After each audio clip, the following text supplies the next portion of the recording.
So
All right, good evening and welcome to Livingston City Council regular meeting, November 21st, 2017, 7 p.m.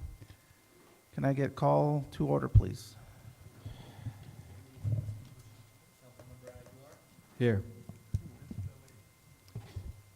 Council members Ikairos, Present.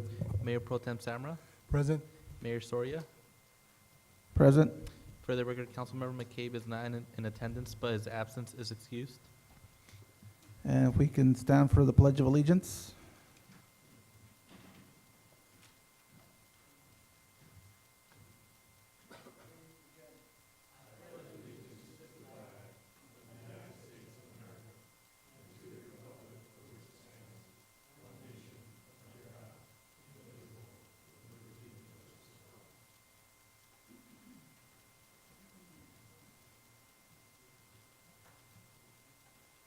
Do we have any changes to the agenda, Council? No changes? Okay, we'll move on to announcements and report. Supervisor Rodrigo said he was going to be here in about 20 minutes, so we'll go and bypass him now. We'll go to city staff announcements and reports.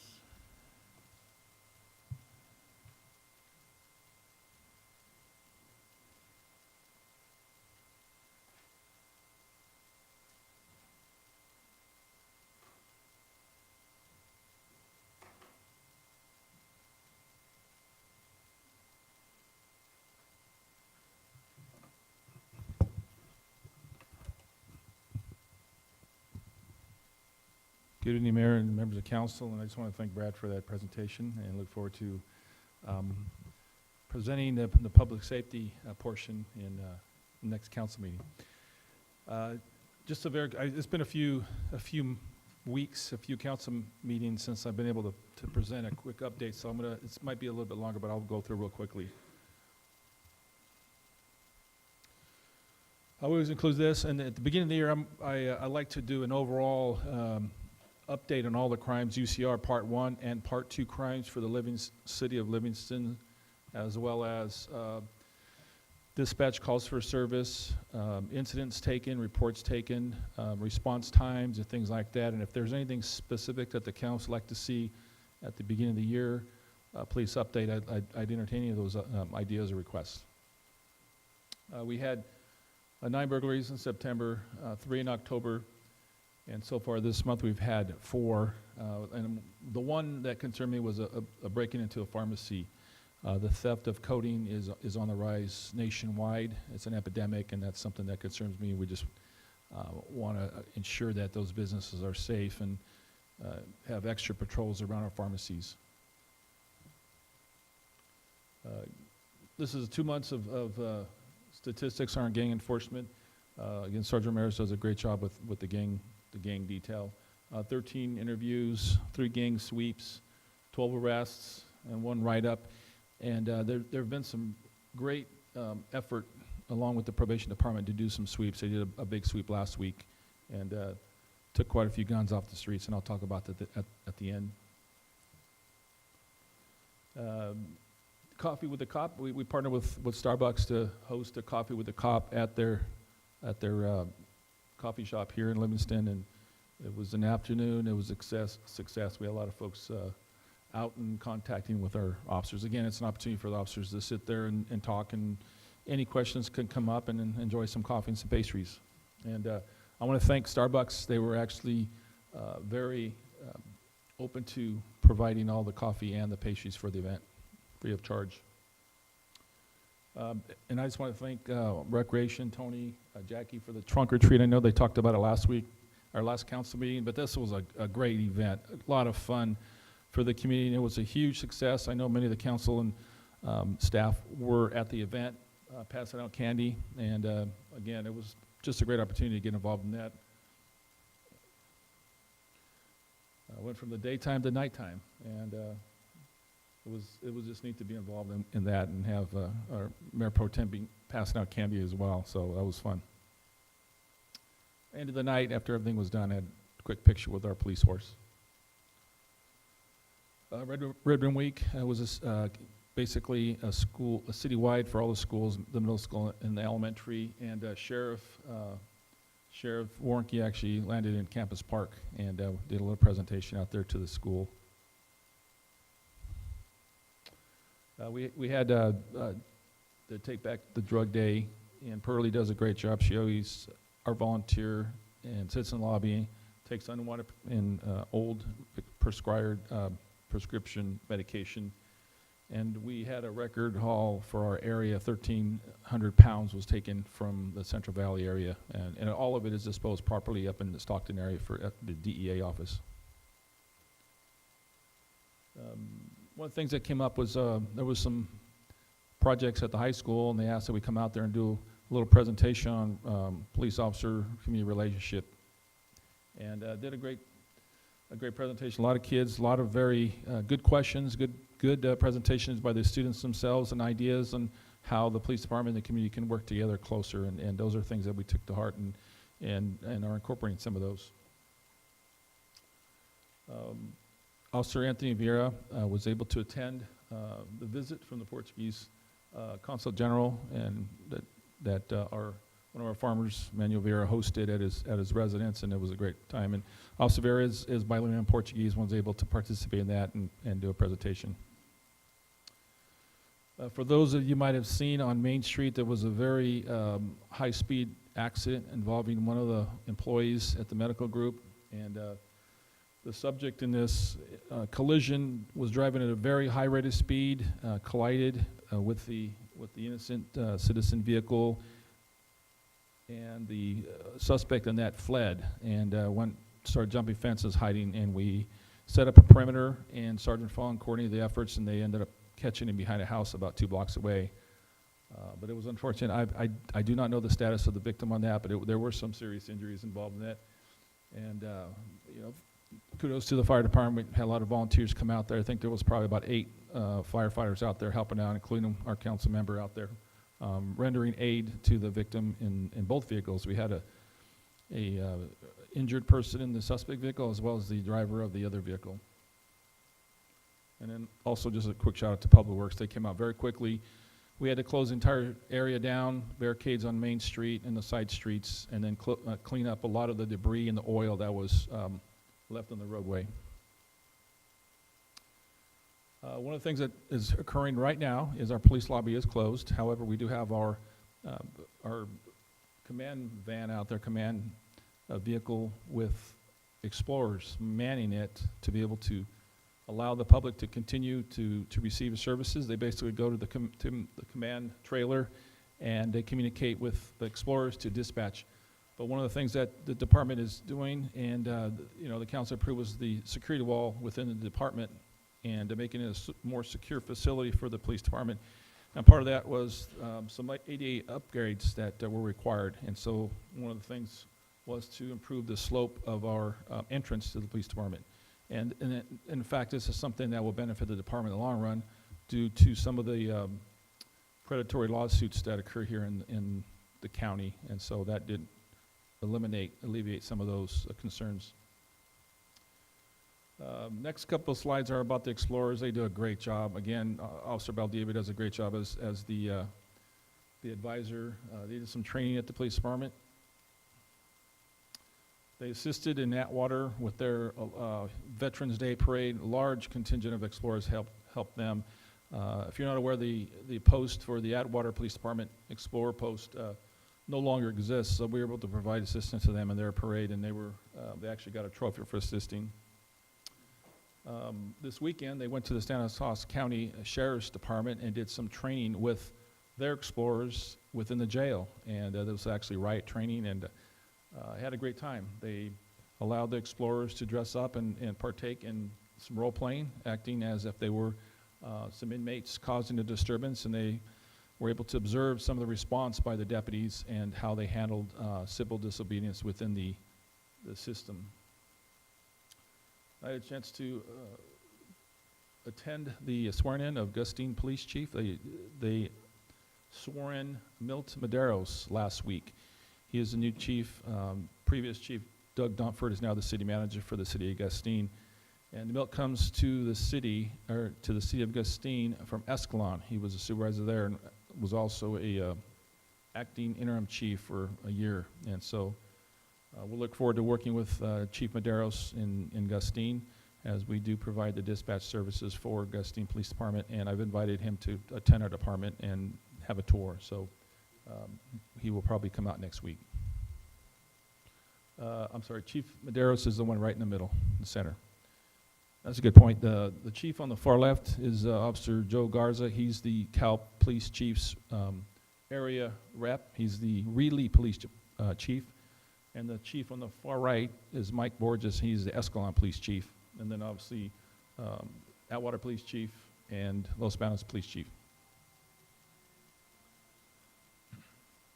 Dana coordinated the training that occurred here. It was a regional training. We invited other cities that also use the Central San Joaquin Valley Risk Management Authority group, and we hosted this at the police department. Great 4-hour session. Mark Wittenberg presented on ways to minimize liability and improve officer safety. We had cities from Atwater, Los Banos, Firebaugh, several other ones throughout the Central Valley. I believe it was Ceres, but it was a great training. A couple weeks ago, myself, Chief Andrade, and District Attorney Morris had a chance to sit down with Senator Canella and talk about public safety issues. And I'm sad to report, if you haven't heard, that Chief Andrade has announced his retirement by the end of the year. He has been a fixture here, and he's just been a great asset to the county, and we will miss him dearly. He's got some plans to enjoy his retirement here and remain here locally. A couple weeks ago, we arrested actually he was already in custody, but we basically rearrested a subject wanted in attempted homicide in March. Once this crime occurred in March, it was put as a priority to apprehend that person that was involved, responsible for this act. And prior to that incident, we hadn't had a gang-related incident of violence in probably 2.5 years, so it was distressing to have this occur. However, great police work by both detectives Coleman and Barkus, and he was taken into custody November 10th and remained in custody, where he's going to face charges for the attempted homicide that occurred on Emerald. One of the things we did is we destroyed a lot of the weapons that were confiscated by our police officers over the last several years. There's a very strict, it's penal code operated to destroy evidence, and all I forgot how many guns and rifles were confiscated, but this is actually only about a third of what we have at our evidence room, and it's done in a very efficient process. We have a detective take the weapons up to Stockton, and they're disposed of properly and melted and crushed and things like that. And other than that, I'd like to wish everybody a happy Thanksgiving, and I'll be happy to answer any questions. All right, thank you. Thank you, Chief. Hey, Chief, just off top here, how many reserve officers do you have on the department? We have 5 right now. 5, and we're actually backgrounding 2 additional ones. And what level are those 5? They're all level 1s. Oh, ones, okay, Yeah. thank you.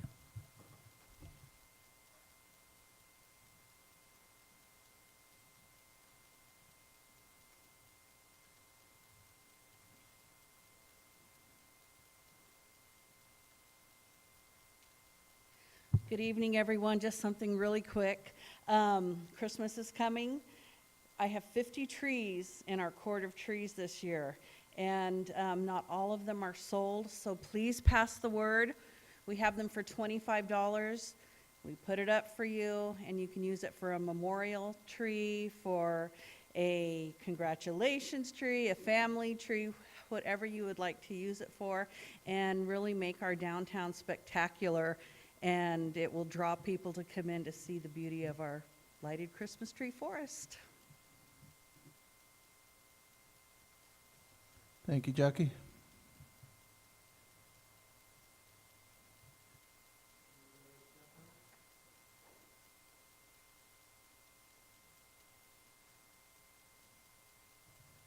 All right, we'll move on on to city manager announcements and reports. Yes, Honorable Mayor and Council, thank you very much. First, I want to communicate to the public, please excuse our current painting and other improvements at City Hall. So you'll see kind of the rearrangement of some of the office spaces in there. So that'll go on for at least a couple of weeks, but after that, it's going to be really, really nice. So you'll see, like this council chambers, it's all painted already, and we're going to do the flooring soon. And same scenario over at City Hall. So thank you for your understanding and your patience on that. Also, just to elaborate a little bit more on that one economic development fund that we recommended the council that we add.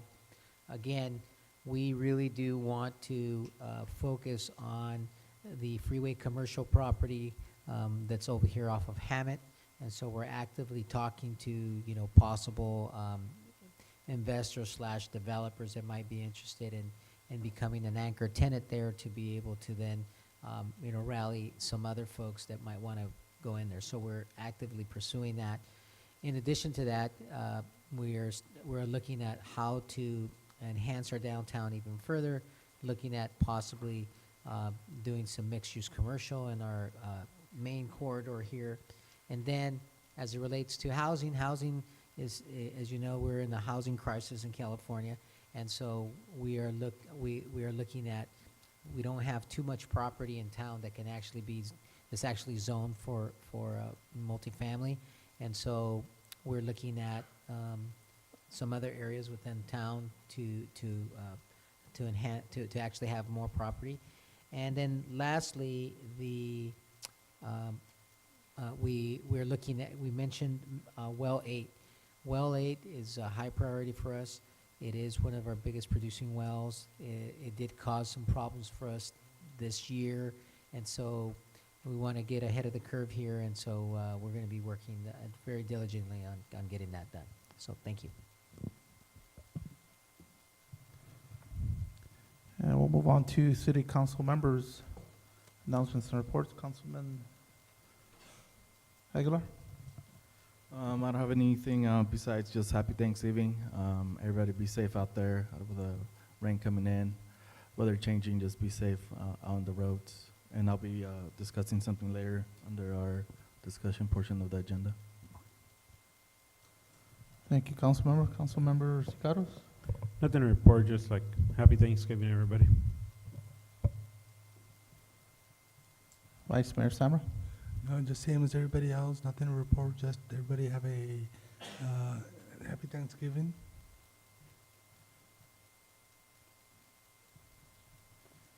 And I don't have anything either. We were waiting on Supervisor Rodrigo. He says he was in Delhi. I guess we can come back to him. So we'll go and move forward.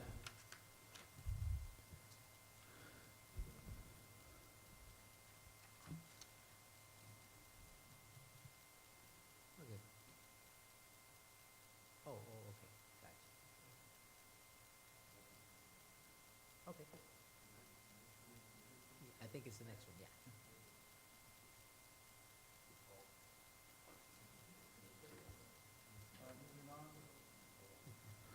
Moving on, we have public hearings. We have item 1, resolution authorizing submittal of 2017 community development block grant application. And item 2, community development block grant general allocation, NOFA 13-CDBG-8960. Okay, can you hear that? I can. Okay, you're right by the mic here. And this is Paul Ashby. I'll address it. Can everybody hear me okay? Yeah? Yeah. Yeah? Okay. So, and I apologize for not being there. I had some family stuff that came up, so I had to stay up north. But I'm happy to just review this with you guys and for the mayor and the council. And if there's any questions, I'm happy to answer them.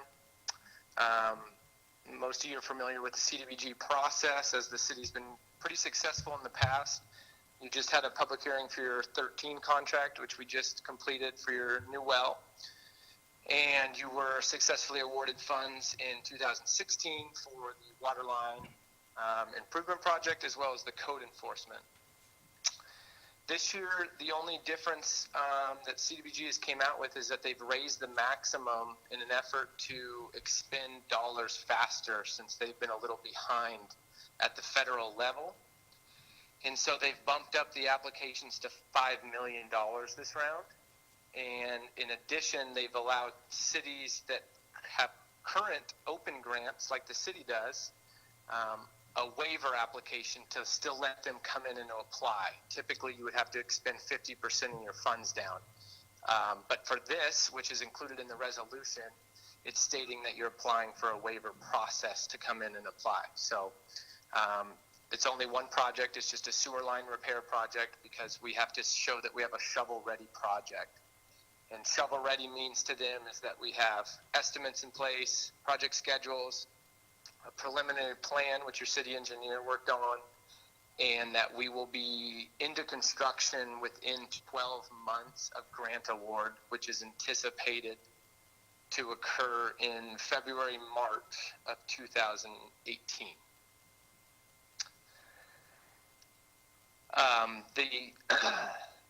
The total application comes into, at the top of my head, it's about $4.6 million. If awarded, as with all the other CDBG projects, it's 100% grant funded. There's no match, and we would find out in the probably early spring of 2018 if you're awarded. And I'm happy to answer any questions. This item does require a public hearing if there is any comments, and I'm happy to address those if I can hear them or if somebody can relay them to me. I do have one question, Paul. This is Jose, the city manager. Yeah. In terms of our competitiveness, I know that the maximum amount that we can ask for this particular round is $5 million, and we've been pretty successful with all our other grant applications. But given the new provision of the 50% of funds needing to be expended, what do you, from your experience, where do you feel that we lie in terms of competitiveness for this particular project? And that's a great question, Jose. So this round, it's anticipated to be, as every round is, it's very competitive. You have been very successful in the past. From our experience, this will be an extremely competitive round due to the fact that they're allowing these waiver processes. Now, that's not to say that every city will have a waiver project that already has a grant award, but as you know, there's quite a few cities that have projects engineered with no construction money. So we anticipate them receiving quite a few applications. There was only about $27 to $28 million when this NOFA came out that they announced that they would have available. So if you do the math, if people came in for the maximums, it's not a lot of applications. They usually do get some folks that disencumber and return funds, so it's possible that it's in the $30 million range. But again, that's not a lot of money to go across the state. In an effort to make it as competitive as possible, we chose this project, which we knew we would get about as full points for readiness as we could. And the area that it will be constructed in is your highest percentage of low moderate income households as defined by census data. Gotcha. Well, thank you very much.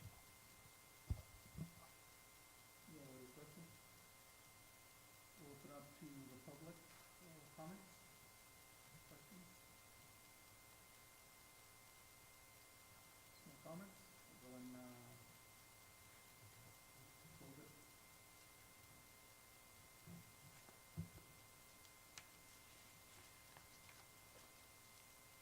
Back to council.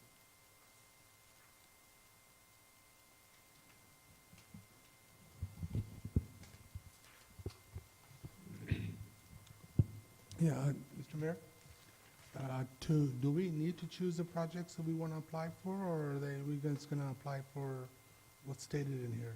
Jose, or whoever wants to answer? Is there Yeah, some? so this particular project is what we outlined to be the most competitive based on the full points requirements. And keep in mind that one component of this is that you have to have a project that's shovel-ready. So that, there's a criteria that Paul went over. And so we really didn't have any other projects to put forward that would, to make us be at least in that position to be competitive. So that's why we're recommending and suggesting to move Yeah. forward. And then if I'm not mistaken, Paul, the due date to submit this grant application is the 1st of December or something like that? December 1st, Yeah. correct. And we don't have another council meeting until December 5th. But it's up to the council if you think this is a project that we should move forward with. We recommend, because it's the only one we have, Yeah. and we've been successful in the past, and you know, we meet the threshold, so Yeah, I recommend. Yeah, the reason I was asking is, of course, we need to apply for the sewer line, of course, we need to do that. And it could be shovel-ready, but that only, I think that only brings to like 4.5 million, and it said that we can go to a total of 5 million. And I was thinking, do we need to add anything on there, or is it gonna be too competitive to even try? Yeah. That was the question I was. Sure, The reason I sure. asked about this. So we tend to not ask for the full maximum. But Paul, you might want to chime in. So Paul's, Paul, our council, Mayor Pro Tem is asking, you know, this is what the engineer's estimate came up with. And so he's suggesting, should we ask for more? And if we ask for more, we would have to incorporate another project that meets the same criteria threshold in order to get the maximum points. And whether or not that 5 million would actually hinder us from, or make us less competitive is the question. So if I'm understanding the question, to add another project per se, we wouldn't be able to do this because the city is, like we said, coming in underneath this waiver process, which allows you only one project. And so it can't be a multiple activity application like we've done in the past. Yeah, it makes sense. And the other note that I would add to the first question on selecting this project, the city's in a little bit different of a situation now because your household incomes have actually gone up. And so as a city now, you no longer qualify the entire city as low moderate income, quote unquote. That's right. That's right. And so now you're actually not forced, but you have to be selective on where you pick your projects, and they have to be within specific block groups. And you only have 3 block groups in the city that are make you eligible and qualify for these types of grants. And so this project is focused in 2 of those areas. Okay, the reason I was asking was, I know that we can use some of these for healthcare, and I was thinking that maybe some of the money could be used where the clinic is going to see if we can do some outside improvements. That's what I was trying to go for. Yeah, good thought. Yeah, good thought. Yeah, but we wouldn't be able to qualify because of the track. Yeah. All right, well, thank you, Paul. Yeah, absolutely. Any other questions? No, I'll keep you on the line for the next. Sure.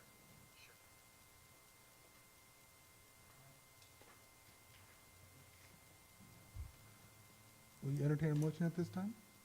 Okay, I make the motion that we authorize the submittal of the 2017 Community Development Block Grant application. I second it. Okay, roll call. Councilmember Aguilar, Yes. Councilmember Siqueiros, Yes. Mayor Pro Tem Samra, Yes. Mayor Soria. Yes. Motion passes by a vote 4-0.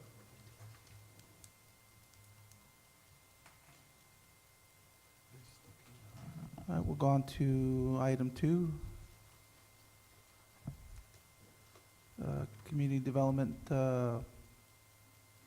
Block Grant, General Location NOFA 13-CDBG-8960. Paul. You're on. I'm on. Okay, I'm back, the person on the phone. Thank you, Mayor and council members. So this is just a formality issue. As I just mentioned on the previous item, the city was awarded funds in 2013 for well number 17, as well as 2 planning studies that were completed. That was your urban water management plan and a surface study to determine if it was feasible to looking at a different location to actually draw water rather than groundwater. The well number 17 project was completed some time ago.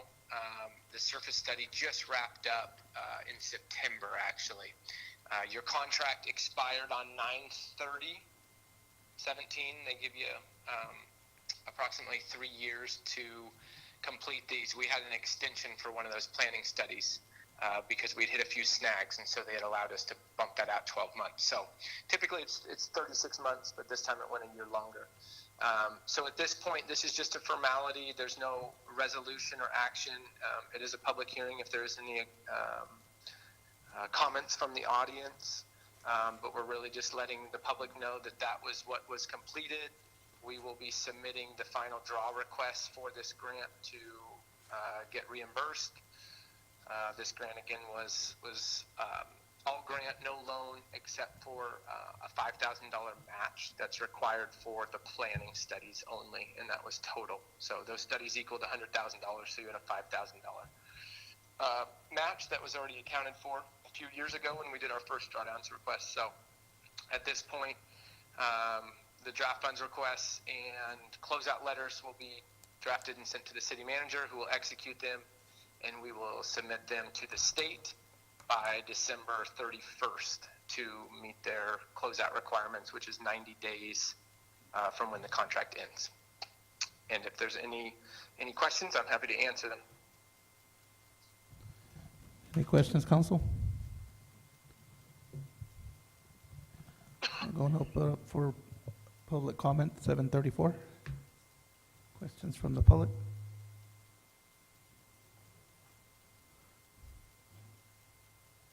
No questions, so we'll go and close the public hearing at 7:34.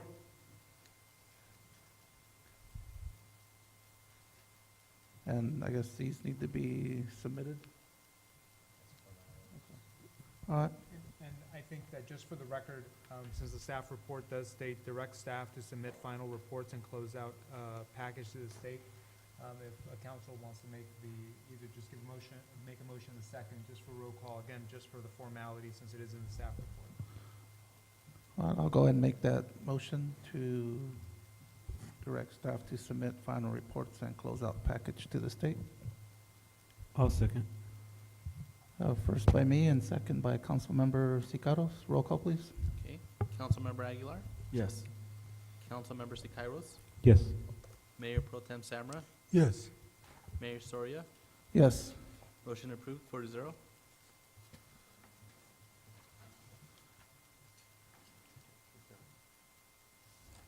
All right, and I see Supervisor Espinoza here.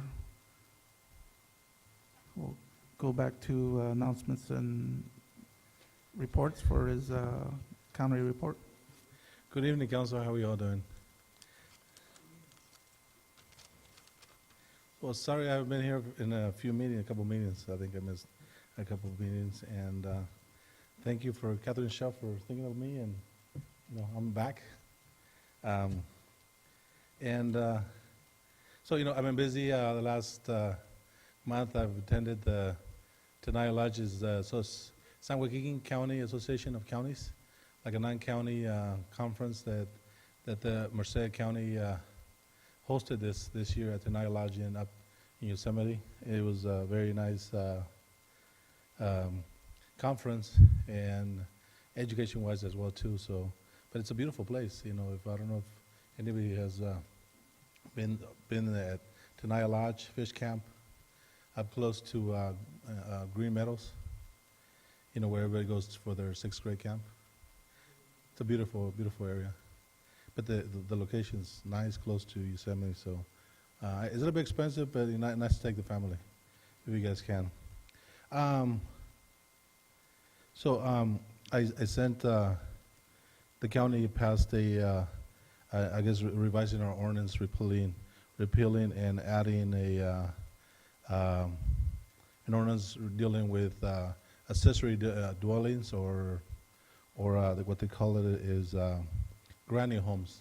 And the state passed the law, revising it. So now the cities and counties have to allow more accessory dwellings, in lots due to the fact that to the extreme shortage of housing in California. So I guess Merced County passed that and repealing, and I think all cities probably have to revise that too as well. And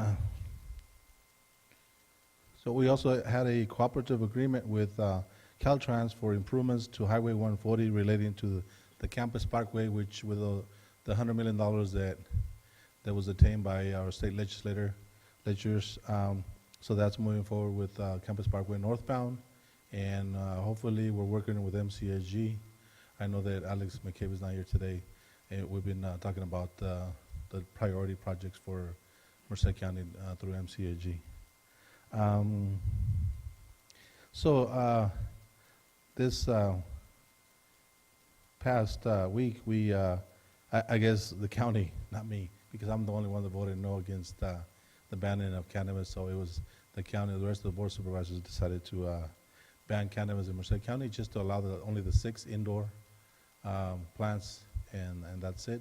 I think that we'll probably be doing more of a hemp throughout the county later on. So as part of my supervisor district, I have 2, well, I guess I put it out in the public to apply to, I appoint the cemetery district in Merced County, and my district is a cemetery district, and I appoint all 5, so I'll be appointing 2 people to the cemetery district, which is one, I chose 1 incumbent and 1 new citizen, a Hmong person from South Merced. I also have right now currently 2 open positions to appoint to the library commission in the whole county, so so I have 3 appointments, each supervisor has 3 appointments, and I need 2 in case anybody knows of somebody that wants to be on the library commission. And I also too have, well, I don't have, because I know there's a person in the planning commission, so I'm thinking of changing the planning commission if the board approves the change as well. I know that in the beginning of the year I tried changing it, and they didn't support me because that person was the chair of the board of the planning commission. So we'll see how that one goes. And MCAG, I think, I can't recall, but I was trying to remember to see if the Ana Maria Fuentes scholarship was still available. So I'll double check that, and in case somebody still wants to apply for through our high school. But I think it's been out in public already. And so also to the Livingston Winding project, which MCAG is put up $5.5 million, and the state will put up about $34.5 million to wind the Livingston, from Livingston to the north part of the county. And that should happen in the next couple of years, hopefully, so that way there'll be 3 lanes going both ways. So with that, I think that's it. In case you have any other questions? Questions? Just a comment, Supervisor. Just in case any folks don't know, actually one of our, Chris Roofer, the owner of Morningstar, acquired Auto Mission, I believe that's the name of the hotel resort kind of thing off of in Santa Nella, which is in our county. And he's doing a lot of renovations and doing a lot of improvements over there. So I mentioned it to Jim Brown that, that could be a good venue for us, and, have something local that we can have trainings, meetings, et cetera, to help our local, businesses in town. So Yes. for future. Okay. Any other questions? I do remember one more regarding ACE. We had a presentation by Dan Levitt, one in charge of the ACE train too as well, to the board. And, there's still, I know they're still trying to find ways and more money to bring it down here all the way to Merced, but I think it's supposed to come down to Modesto with the funds that Sal Canela got, right? That was part of SB1, right? SB1 funds, yeah. yeah, the $400 million, I think, so hopefully, and, you know, every time they mention the A train coming down to Merced, of course, stop, there's a potential either Livingston or Atwater, and of course, I'm fighting to, you know, drop the name Atwater and just leave Livingston, so just to let you know. So I know they're probably fighting on the other side, but together, we'll be able to get it, hopefully get it in Livingston, so. Thank you very much. Any questions from the public? No, thank you. Supervisor, people interested in those positions, is there an application process, or they just get a hold of you at the county? Yeah, there's an application that I can send you. So it's the same application for all the Max and Merced County Recreation and all those positions. There's one simple application. It's not too, just one page. But, you know, I'll gladly send anybody that application, and in case somebody's, you know, you have somebody in mind. All right, thank you. Thank you.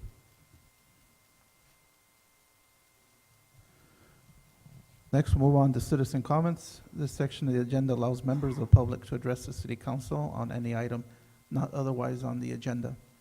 Members of the public, when recognized by the mayor, should come forward to the lectern and identify themselves. Comments are normally limited to 3 minutes. In accordance with state open meeting laws, no action will be taken by the city council this evening. For items which are on the agenda this evening, members of the public will be provided an opportunity to address the city council as each item is brought up for discussion. So we'll open up citizen comments at 7:43. Catherine Shaw Rodriguez, P.O. Box 163. I have a question for our chief of police. And it has to do with the firearms destruction. Included in that process, is there a process of trying to reunite firearms with that were stolen from either businesses in the area or from residents? In other words, firearms that were legally owned by other people but somehow ended up in the wrong person's hands. Thank you for that question. I probably should have clarified that. Yeah, all guns that are legally and lawfully owned that are stolen, they are returned to the lawful owner. Those that are confiscated, should be destroyed because they were used in the commission of a crime. We cannot find the owner, serial numbers are missing. Those things that are unlawful to possess are destroyed. Anybody that's had a weapon stolen and is lawfully able to receive that weapon back, they are returned to that owner lawfully.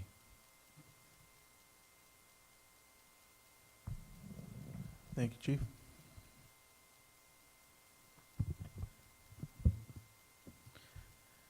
Good evening, Luis Flores, 707 Almanwood Drive. I just have a quick PSA, public service announcement. If we care how we navigate our internet, if we care about social media, video sharing processes, I would encourage everyone in the room, city council folks, to contact our senators, specifically urging the FCC to fight net neutrality. They're scheduled to be voting on that very, very soon, and we have to mount pressure for net neutrality so we can give our same internet. The way that we navigate the internet will still be the same rather than getting additional fees for social media, video streaming, all that stuff. So please, please, please, this is very, very important about how do we call it free democracy and free access to information. So the FCC is going to be voting on that soon, so encourage folks to contact our senators Kamala Harris or Dianne Feinstein. Thanks. Thank you. And still open if there's any other comments.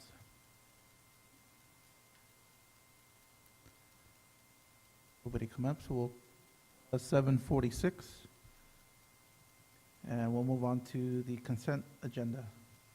Items on the consent calendar are considered routine or non-controversial and will be enacted by one vote unless separate action is requested by the city manager or a council member. There will be no separate discussion of these items unless members of the city council or city manager request that specific items be removed. On the consent agenda, there's 3 items. Item number 3, approval of minutes of meeting held on September 5th, 2017. Item 4, approval of minutes of meeting held on September 19th, 2017.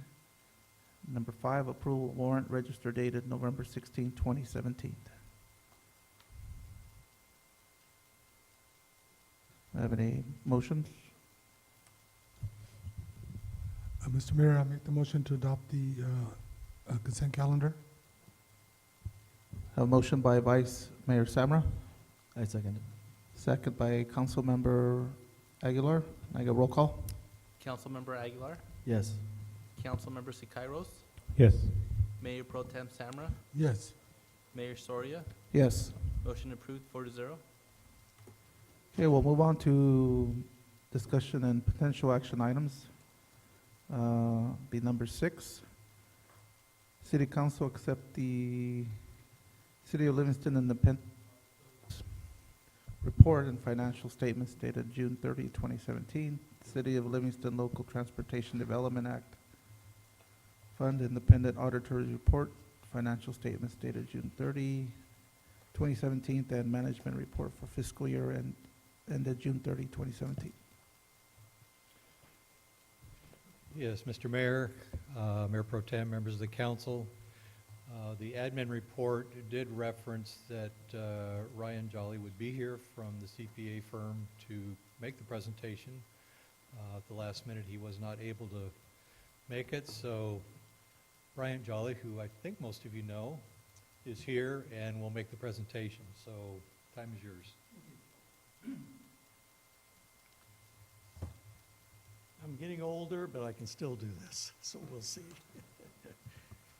Ryan had to head off to San Diego for the Thanksgiving, so. So Dad's pitching. Yeah, the pitching. dad bailed him out. So I'm pleased to be here this evening to present for your review and approval the audited financial statements of the City of Livingston for the year ending June 30, 2017. I'd like to point out a number of highlights for you. If you'll, I believe it's page 2 or 3 here. It's the independent auditor's opinion. This is where we express our unqualified opinion that on the fair presentation of the financial information with the city for the year then ended. And that's basically the best report you can have.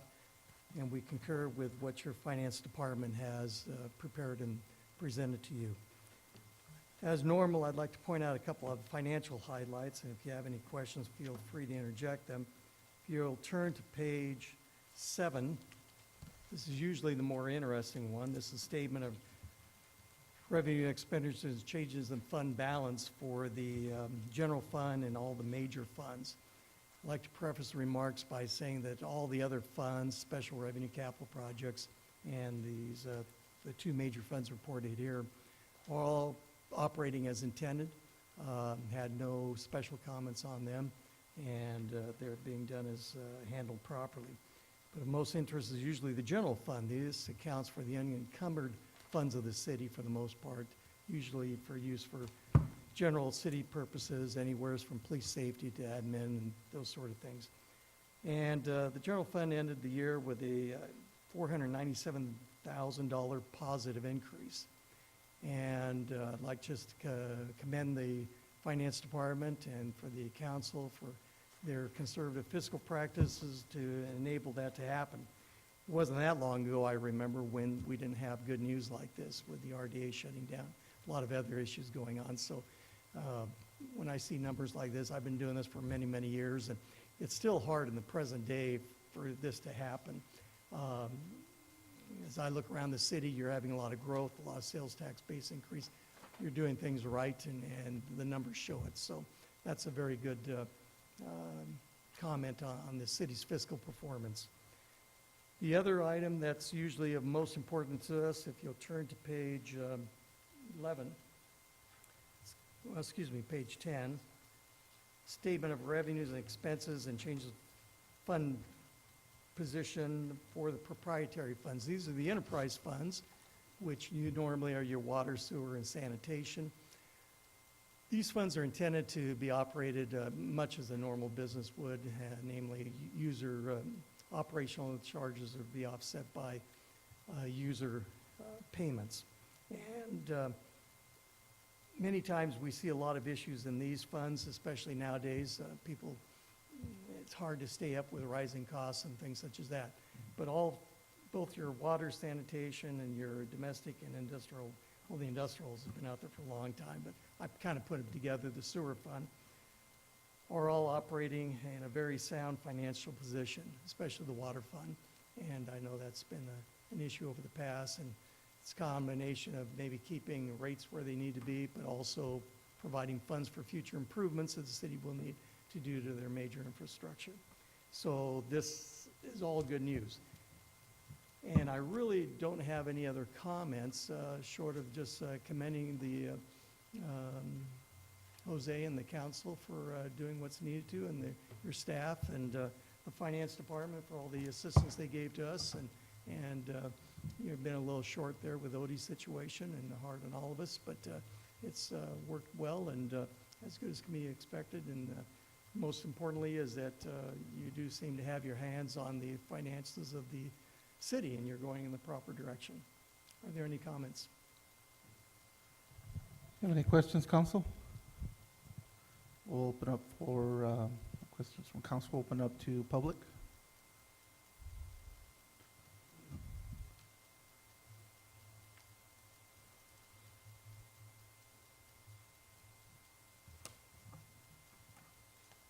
Catherine Cheryl Rodriguez again. I tend to do this every year, and I understand that Mr. Jolly might not be able to answer all of my questions, but maybe city staff could illuminate us on with the questions I'm trying to ask. I want to start on page 9. The statement of net position proprietary funds. This is something I always focus on every year, especially the water, where you have cash and investments of $6.1 million and due from other funds $1.2 million. Correct me if I'm wrong, but the bulk of that money is from the TCP settlement. So that's the first question. Next, let's go over to page 26.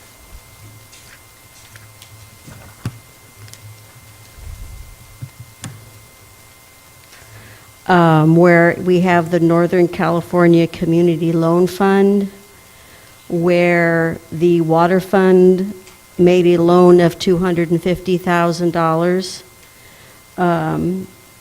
And then the maintenance districts made loans in a total of $500,000 if you add those two numbers in there together, the 50 and the 450.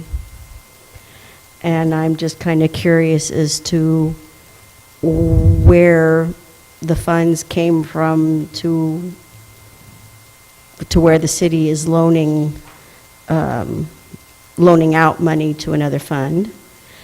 And then my last one would be going to page 31.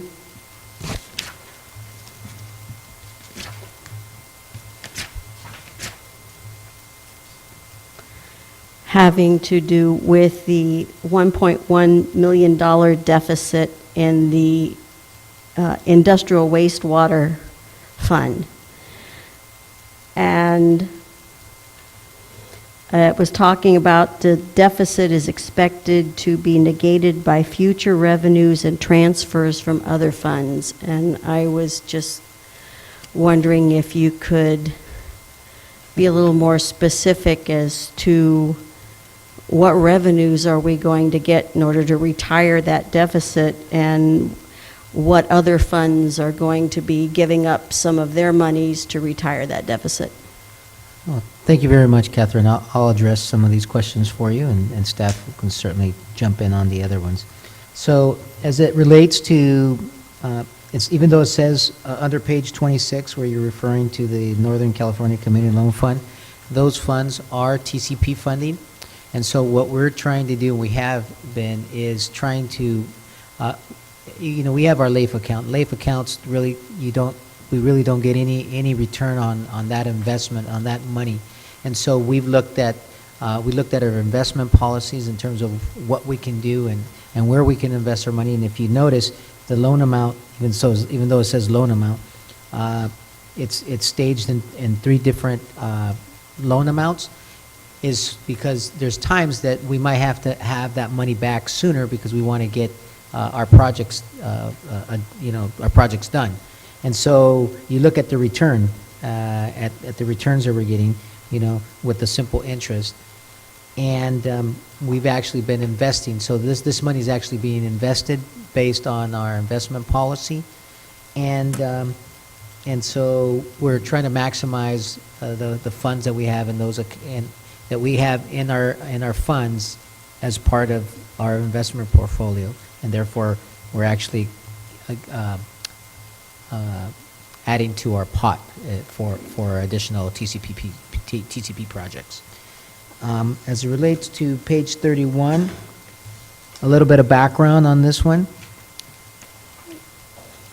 Several years back, when Foster Farms decided that they were going to build their own industrial wastewater treatment plant, initially the city was going to basically, build and do improvements to the industrial wastewater treatment facility, which is at 100 acres that are out there. Of course, they went a different direction. This is all based on all the expenses that the city had at the time that were going to be reimbursed by Foster Farms, and of course that did not happen. And so right now that is currently being decommissioned, and Foster Farms is actually paying for all the decommissioning.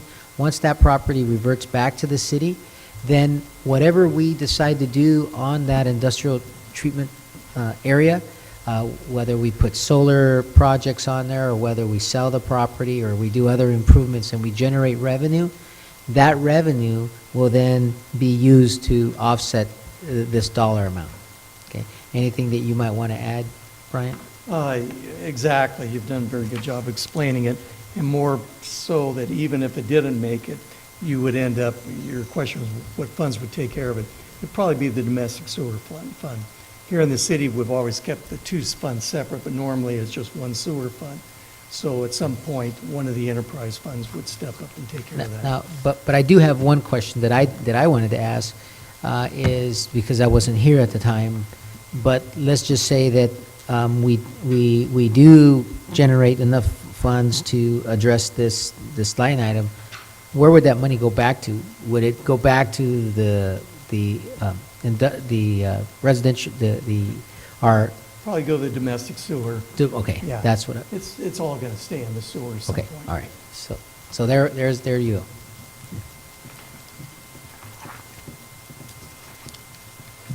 Are there any other questions?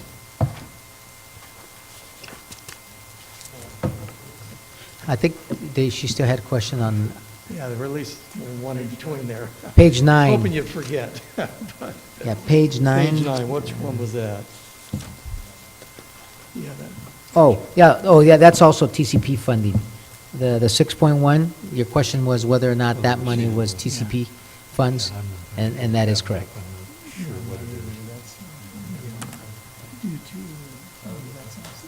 Yeah, it's down here, so it's, That's the same, that's the It's a s- industrial wastewater. Yeah. Same item. so the money came from the water fund over the industrial, Right. so that's where it would go back to. So it's Okay. going to go back Yeah, at some point, yeah. yeah. Because the water fund had excess cash available to cover the industrial wastewater. Got it. So that's mainly just an accounting thing to not have a deficit in the cash balance, which is not allowed, so. Do we have any other comments or questions from the public? Nobody approaching, so we'll close it back at 8:01, or 8:02 now, and bring it back to council.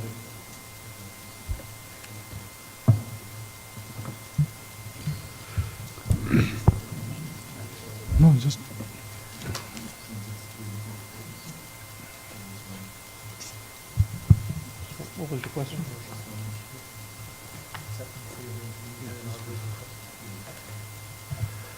I'll make a motion. Make a motion to accept the City of Livingston Independent Auditor's Report and Financial Statement, the Local Transportation Development Act Fund report, and the management report of year-end June 30th, 2017. Motion from Councilmember Aguilar. Do I have a second? I'll second. Second from Councilmember Sicados. Can I get roll call, please? Councilmember Aguilar, Yes. Councilmember Sikairos, Yes. Mayor Pro Tem Samra, Yes. Mayor Soria. Yes. Motion approved 4-0. Next, we'll move on to item 7, resolution authorizing the City of Livingston to join the California Enterprise Development Authority, CEDA, as an associate member and authorizing CEDA through Fig Tree Financing to offer their program and levy assessments within the City of Livingston. Yes, Honorable Mayor and Council, we have Charles Ward, who's the Regional Manager and Government Relations person for this particular authority. And he's here to talk a little bit, present once again on this particular program, and he's looking for authorization. So, and then, of course, address any questions that you might have at this time. Sure, yeah. Thank you, Jose, and thank you, Mayor and Council, for the time this evening. I'm Charles Ward. I'm with Dividend Finance. We are the program administrator for the Fig Tree PACE program. I gave a presentation back in August, so I won't delve into a long presentation again, and we'll really just open it up to questions here. As a brief overview, the Fig Tree PACE program is similar to the HERO program, which is currently available in Livingston. But we do have some differences, the main one being that our program offers financing for commercial properties, which the HERO program does not.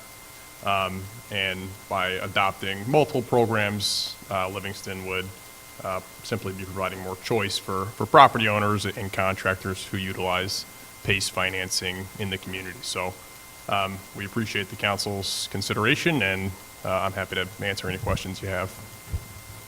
So as a refresher for council, basically what Charles is saying, that they will provide financing for residential purposes and commercial purposes for those who are looking to doing improvements to their buildings. Some examples could be roofing, could be energy efficiency, could be lighting, windows, weatherization, any others that I've missed? Solar is a big one as well. And solar. Yeah. Council, do you have any questions, Council? I'll open up to public for any public comment or questions.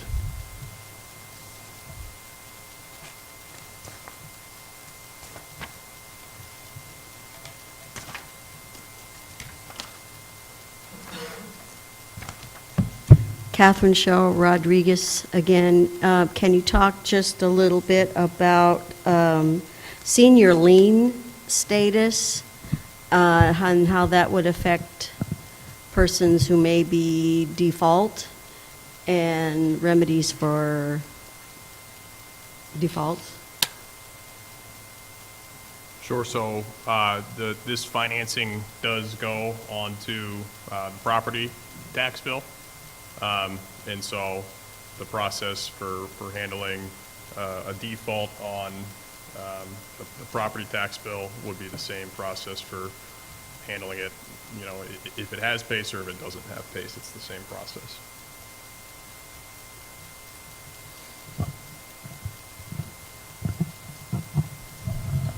Thank you. Any other comments or questions? Close it at 8:06. Bring it back to council. Are there any local jurisdictions here in the county participating in this program? Yes, so Merced County is participating, and the city of Atwater is participating. And then we also have other cities in the Central Valley as well. Turlock, Stockton, Tracy. So we do have quite a bit of experience working in the region. Mr. Mayor? Are you done, Mr.? Okay, question, whoever wants to answer. What has been the overall, I don't want to call it approval, but in Atwater or the county as how effective this program has been? Has there been any feedback from those two entities? So it's a good question. So we were just approved in Atwater this year, so that program has just started. I think this month it was fully operational. With Merced County, you know, I don't think we've done any projects there to date. Now, our program historically was a commercial program only, and so this year we started our residential program, and that is starting to gain more traction. And so we hope to have more projects in the county in the coming years. Okay, if I may ask the supervisor, do you have may I ask a question of you, sir? How effective or how's the staff indicated to you on this project? Well, like I said, back in August, I think I commented that there was some liens on properties and they were going on foreclosure. But also, too, I understand that, you know, with any liens, it's not the lender's responsibility, it's usually the homeowner's responsibility. It's just like getting, well, my viewpoint, you know, when I got it from both sides is, it's just like getting, I understand when, on the home situation, when you add another lien, or another situation is like if you're buying a car, right? You're still in debt. So if you don't pay the car, you're gonna default on it, and they're gonna come and pick up the car, and there's no difference with a house. So if you default on it, then they're gonna come and try to take your house back. So that's just, you know, this is just included in the property taxes, I think, right? Yeah, and the reason I asked you, Supervisor, was I remember your comments back then. It was fresh because I got that email in the morning. Yeah. The same morning when I came Okay. that night over here. So that's why I stated that. But now, like I said, I've talked to the gentleman, and you know, and I've talked to other people too. So any loan that you get, like I said, you're at risk of defaulting. You know, that's the personal responsibility of each homeowner or person. Yeah, the only reason I'm asking you is, of course, Atwater is brand new, so they haven't got any history yet, is if anybody has anybody, homeowners come in, not able to resolve their issues? You know, I haven't got any more information from Karen Adams, our tax assessor, since August. So, and no homeowner has contacted me, so. So usually if there's a problem, they usually contact you. So it's a since big they problem, haven't. so hopefully, you know, that's the case, and not much is going on, so that's a positive, so. Yeah, and it is strictly voluntary. You don't have to participate if a owner, if it doesn't want to. So, okay, thank you, Supervisor. Okay. And I appreciate, I didn't mean to put you on the spot. No but problem. I just wanted So- to get your answer. Okay, thanks.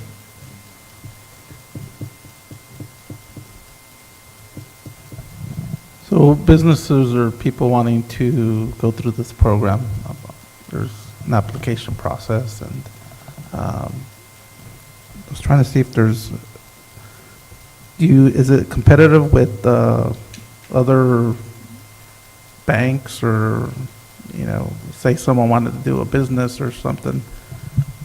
How's the interest and all that work? Yeah, so the interest rates are competitive with other forms of energy efficiency financing. And oftentimes the interest rates come down lower. So if you want to go take out a Home Depot credit card, for example, PACE is going to be a lot more competitive than that. And they also, they're long-term fixed interest rate loans, so they are competitive. Do you have any other questions? In regards to the fiscal impact, it says there's no monetary impact to the city. However, there'll be minimal staff time required. Is that like for special training that staff will need to go through to help implement? It's really just the administrative part of executing the resolution documents. That's it. We're happy to provide any training if you have any questions or want to learn more about it.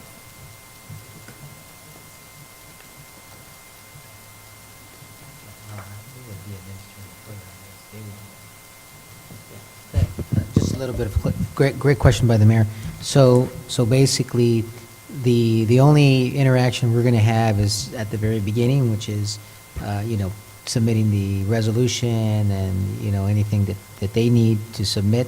And then at that point, anybody that's interested in the program can contact them directly, or if anybody comes in, just like any other program, would come into us and we would just basically redirect them, but we wouldn't be doing anything as it relates with the program. Correct. And then, of course, we also have George Apostopoulos, who's here, and it's another program, and he'll provide a little bit. Of course, that's the next, it's two separate items. Yeah, no. Yeah, but go ahead and share whatever you need to The share. only reason I came up, thank you, Jose, Mayor and members of the council, because we are PACE programs, I thought I would come up here too and answer any questions that you have for him as well, because we're one and the same. We're under the PACE umbrella, which is state law. And we are the private companies that administer the programs with our own private funds. Cities and counties are indemnified from any liability. It doesn't cost the cities or the counties any money to administer, to opt into the program. And so we have all the responsibility to administer the program, to take care of our contractors, take care of the property owners. We have all the consumer protections in place. We have consumer protections now that have been mandated by the state law through Assembly Bill 2693, Assembly Bill 1284, and 242. They're further enhancing the safeguards of the program, really, for the consumers. So I just wanted to say that real quick. And if you guys have any questions for Charles and his program, please continue to do so, and I'll speak to my item.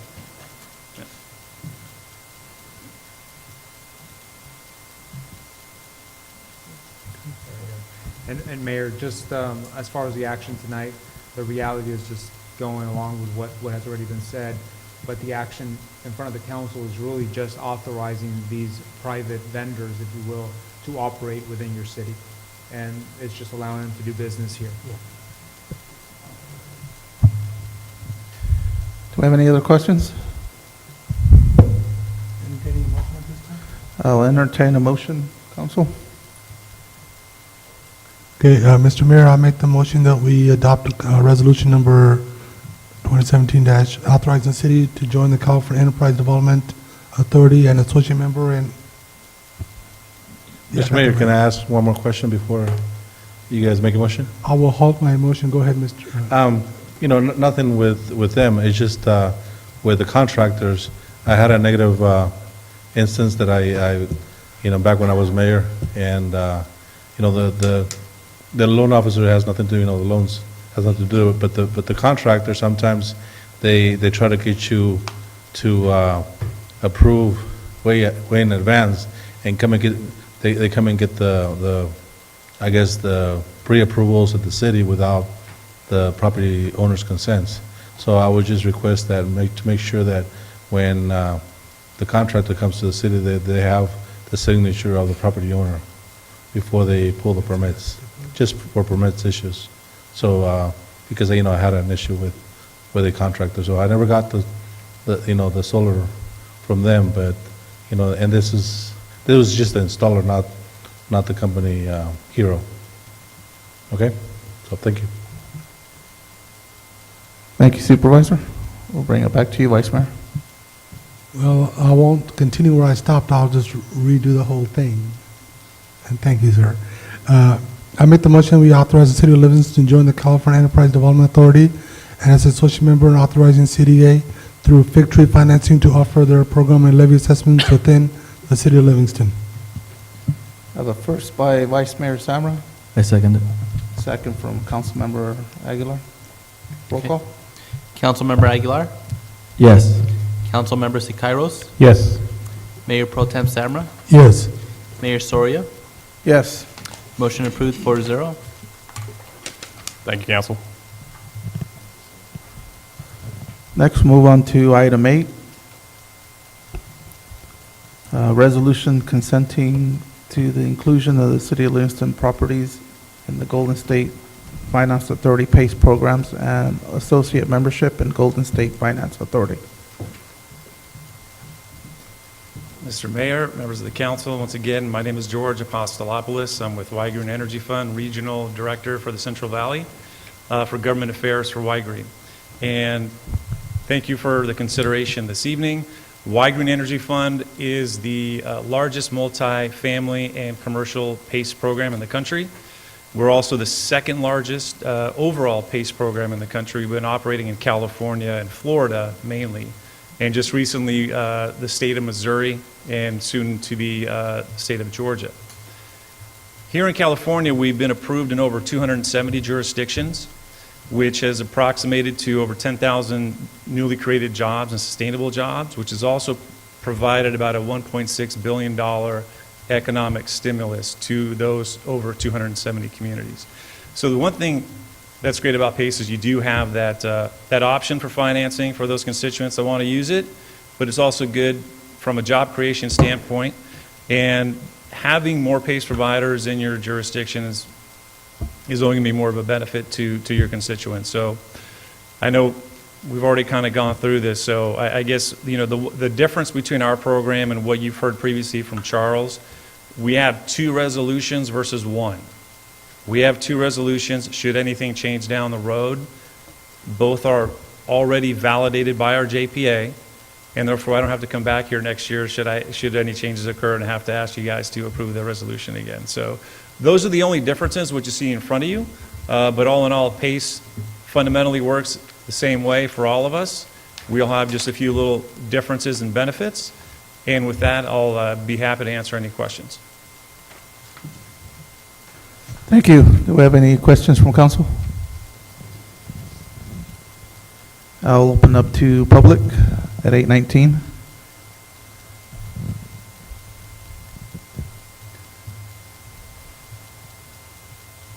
No comments. We'll bring it back at 8:19, and we're concentrating on the first resolution, correct?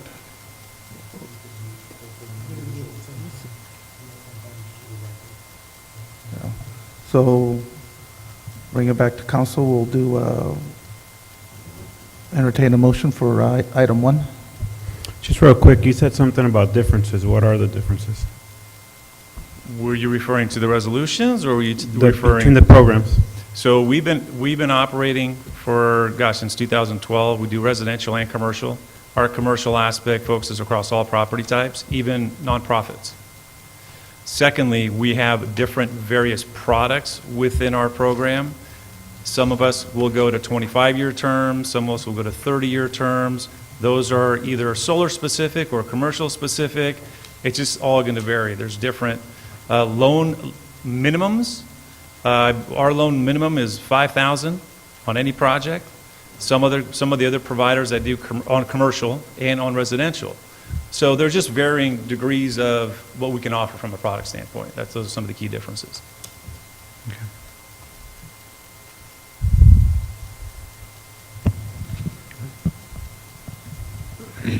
Okay, I make the motion, we adopt resolution consenting to the inclusion of the properties within city incorporated area in the GSFA Community Facility District number 2014-1, clean energy to finance renewable energy generation, energy efficiency, water conservation, electric vehicle charging infrastructure improvements, and approving associate membership in GSFA.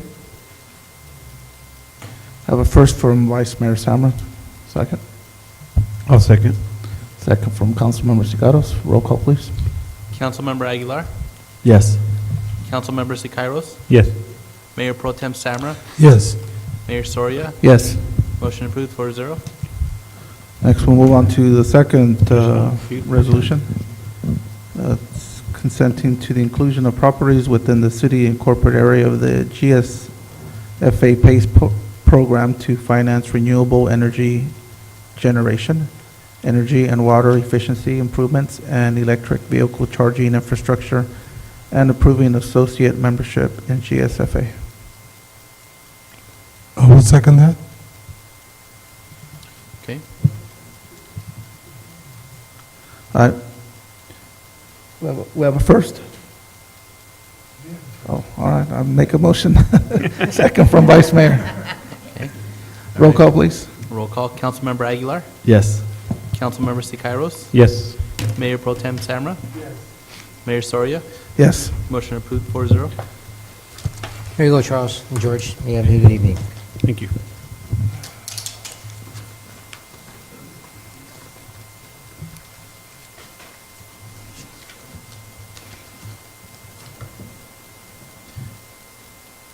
Next, we'll move on to item 9, that's discussion. That's naming of park area near Little Guys Baseball Field on F Street in honor of the late Benny Aguilar. Oh, okay. First of all, it's with great honor I bring this up for discussion to council. Just after having discussions with council, city manager, I know it's very important for us to make sure we recognize our citizens, especially those that have been very involved with our community. This is regarding Sergeant Benito Aguilar. He passed away in a motorcycle accident 2 years ago. So, like I said, this is very important item to me. He was very involved in our community, very recognized in our community, very loved by family and the whole community as a whole. So it's a very important discussion. First of all, just to make sure the public is aware and you guys are aware of the area we're talking about. It's a little park next to Little Guys baseball field. It's currently does not have a name.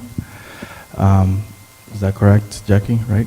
Yeah. So with that, I would like to see if everybody was in agreement or bring it back as a resolution to approve that. I'm gonna read a little biography that was provided by the family, so you guys be more aware of who we're talking about.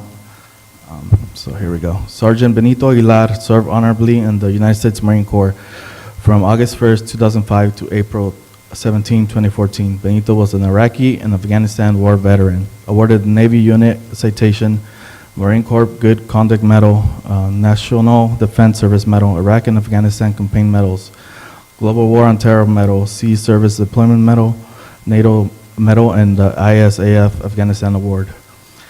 Benito was driven tremendously by his spirit of leadership. He lived in service to his country and community. Helping others gave Benito a sense of purpose and joy, and therefore he continued to serve as a memorable member in the community of Livingston. Benito volunteered as his son's Little Rascals T-ball team in 2015, participated in Livingston's Relay for Life events for the Campus Park team, and had hopes of continuing his service as a veteran and giving back to the community that supported his service ever so proudly. Benito impacted everyone who had the privilege of meeting him, even for a brief moment. He didn't have to wear the numerous medals earned during his service in the United States Marine Corps for public display to earn the respect of the community. He earned the respect and gratitude of others through his service to humanity of all kind, whether it was coaching his 4-year-old T-ball team, greeting all his neighbors with a warm smile, mentoring his Marines, or playing tennis match with the Yemen ambassador to the U.S. He was a high school athlete, played tennis. So it's, like I said, this is very important to me. It's important to recognize those residents of Livingston that are very involved in their community, that go out, go to college, join the, the Marines, the Army, and come back to our community and give back to our, to our community and our good role models. So this is something that I would like to have this park named after him.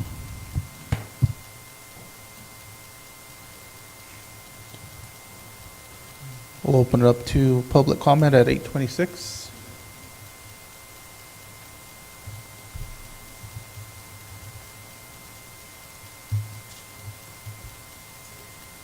Jackie Benoit, Turlock, California. One of the things that wasn't mentioned in that letter is that Benny started working for me when he was about 14 years old. And, this was like so exciting to see on the agenda. Benny has had officiated many games at Little Guys, and that was a drainage basin, and he probably fetched many balls out of that basin where that park sits.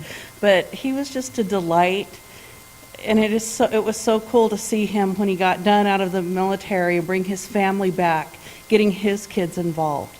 But for whatever it's worth, I can't imagine anybody more fitting of being named that park than Benny.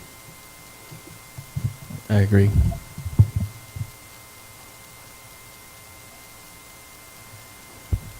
Council, Benny was a veteran and Marines, right? A veteran Marine, and he served the country, and he came back and to our city, and every time I saw him driving around in his bike, he was always full of joy with his family, and I think he has 2 kids, and not only that, but also too, he was the son of former Councilwoman Margarita Aguilar, so that means a lot to our community. Both him and Margarita gave to this country, so it's I think it's a great idea, and it's up to you guys, what you guys want to do. But a little bit about the park. I know Gopal and we've been here for a long time, and when we approved the homes across the street, we came up with the idea about, because especially the neighbor next door, Rafael, he was always complaining about the smell, about the frogs there. It was a drainage pond, and next to little guys. And so when the development came across the street, we had the developer pull a hose, the pipe all the way to Arcadian Park. And eventually, we thought about filling it in. So it took a while, and $150,000 later, full of sand. Of course, it costs with the engineer and all that. It costs us a lot of money, and so we thought we had it all done, right? And then here comes a letter from a realtor. He says, "Oh, thank you very much for filling in my pond. Now I have 4 lots. Now I can fill 4 homes. Build 4 homes there." I go, "What?" Yeah, he had the rights to those 4 lots. If the city ever didn't need it, he went back to he bought the rights from the developer that built those homes right there. So here we are with with Spence. We thought we had a park, and so we eventually we had to pay him, and that's when homes were high, $275,000 for that lot, because it was 4 lots, 4 homes. So we had no choice, either give it up or, we already spent $150,000. So that's an expensive little park, but it's a beautiful park, and with the memories. And now it's been, sodded from volunteers in the community, and we put trees there. And Jackie was always, she got the trees to put there, and it's a not beautiful little park now, and it helps the kids. That's what the little guys feel, and I think it means a lot. So it means a lot that name, that park can be named after a true American hero, which was Benito Aguilar, a veteran of the Marines and son of Margarita Aguilar. So with that, hopefully you guys consider that. Thank you.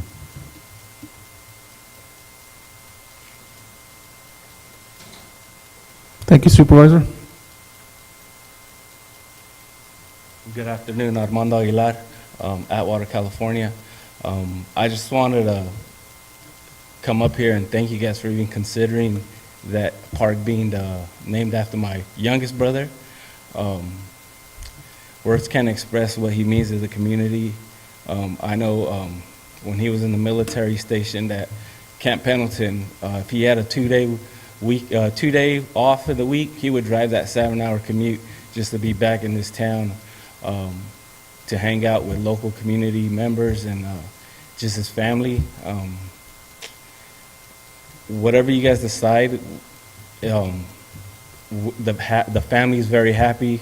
But I just wanted to come up and thank you guys for even considering Councilmember Aguilar for bringing that subject up and running with it. Thank you guys. I hope you guys do decide to name it after my brother. The family will be very thankful, and that's it. Any other comments? I'll bring it back just for discussion. And I agree with everything that's said. I think our parks should have a name, and whichever way we go, his title was sergeant, correct? So if we do decide, I'd like to see at least his title and his name addressed to that park sergeant. Yeah, why don't we bring it as a form of a resolution at our next meeting? That way, because I think that would be, and also, something, this is great, I'm not opposing or anything whatsoever, is maybe in the future, maybe we can clear it through Parks and Recreation, you know, let them go through the process as well. It would be good for them as well, you know. But I think we need to go ahead and bring this up at our next item. Yeah, I agree. I think it would be good to have it in the resolution form. I agree with that. I got to meet Benito. We know him at Benny. He actually was his son or his daughter was playing ball with one of my sons. So I would take some courage in keeping it together, man, when you came up to stand. So I know it's not that easy. I am honored, actually. I was honored to meet him. I mean, it would be an honor for me to move this as a resolution and name the park after Benny. So I'm all for it. Thanks for bringing it up. Juan? Yeah, definitely. So we could put in a resolution form for next meeting. Okay, so we'll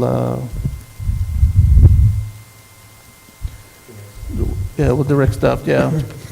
Put on, okay. All right.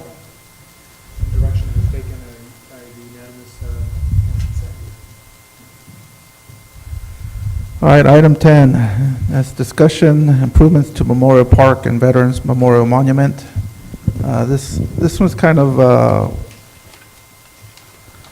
something that I was looking at, given the Veterans Day parade that we had, and as we approached the monument and I approached the park, it's probably our oldest park and our biggest park, or was one of our biggest parks. It's not the biggest one anymore, but I'd like to continue in the momentum of honoring our veterans, but still keeping the historical value of the monument.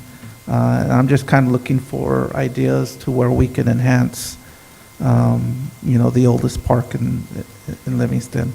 To me, I think our restrooms could probably use a little bit of a makeover there. Our playground equipment, either upgraded or, put something. I know when I worked at the city of Mendota, they had a big, what do they call, splash parks or water parks, where the kids can go out there and, get wet. So I'm looking just for ideas and enhancing, the park to honor our veterans. That's the name Memorial, and also input from the public of what they would like to see in the park. Yeah, Mr. Mayor, if I may, I remember that we were both at the Veterans Day Parade, and you were talking to some folks, and I kind of got into it. When I attended the luncheon afterwards, I had asked that, what they thought about improving it, and I think when we do work on making improvements, not necessarily to the playground area, I can understand that, but to where the memorial is itself, I think perhaps it's maybe best for us to get the VFW involved, so we can get ideas from them and make sure that we honor what they think it should be. Yeah, we're great at doing playgrounds and, like you suggested, other improvements, but that's a monument to their own, and ours, of course, our vets, but part of their folks. I think it would be great if we invite them and however we move forward on this. That's a good idea. We can reach out to them and see what ideas they would have. Some of the things I thought was maybe putting, some lights or just different ideas. But I would love to hear from the veterans in our community for their monument, but also for ideas for the park too. So yeah, because I'm thinking if we move on this sooner than later, I know how Adam Gray and some of them always support the VFW. With the upcoming things coming up, it may be a great time to get some money from them as well. So if the VFW goes to our Sacramento folks, they're going to be hard pressed to say no. So I think this will be a perfect time. We shouldn't wait too long. I think it's a great idea to involve, veterans. But I just, quick question, what's the status of the playground there? Was it out of commission for a while, or is it still, there was some damage to it done? Memorial Park?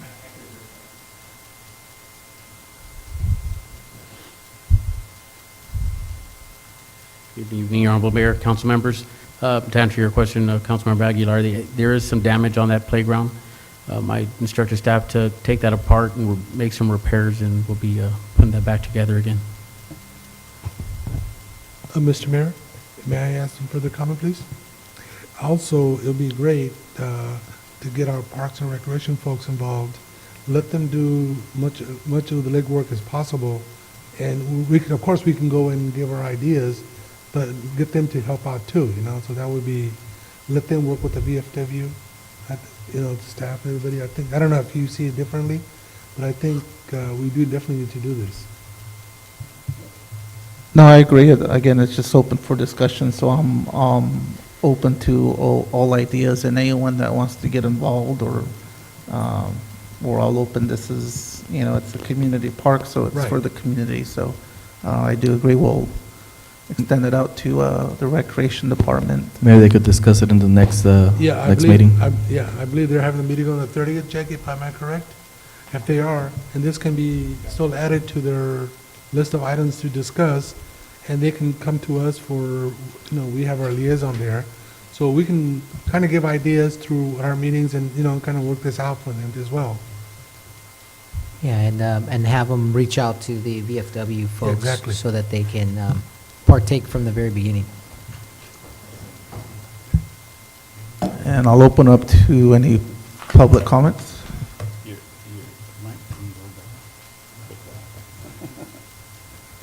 Bob Wallace, 1697 Spruce Court. Yeah, when I saw that on the agenda, I was just curious if you had reached out to the VFW post here in town. One of the past commanders of this post used to be the state commander for the VFW. So we need to make sure they reach out to them. And then 2 or 3 months back, if my memory serves me, didn't we have a young lady from the middle school or the high school that was involved doing a plan for the park and in front of the VFW around the cannon? Wasn't that something that was brought to with a bunch of the school kids? Because she should need, because she gave a good presentation, she should be back, maybe involved in that too. Yeah, she was talking about planting plants or trees at the hall, I believe. Yeah.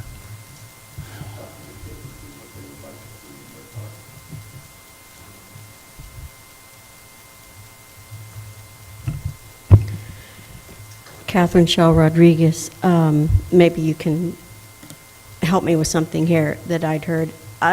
When I went to go take pictures of the parade and I was walking past Memorial Park, the first thing that I noticed is that there were no flags.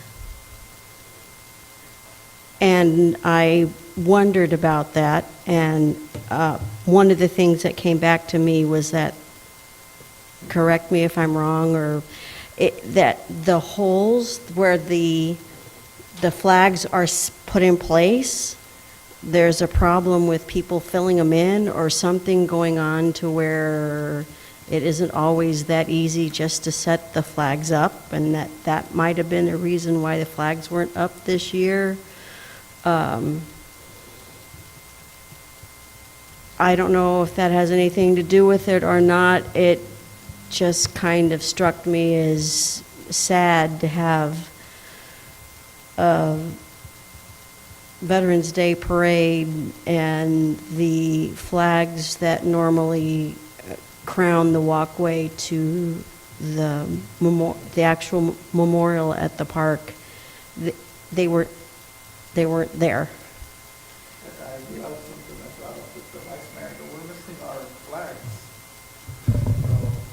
Yeah, but this whole thing can be all worked together and move forward. But I truly believe that, and again, I'm going to repeat myself, the faster we get going, the faster we can get the money for the June primaries.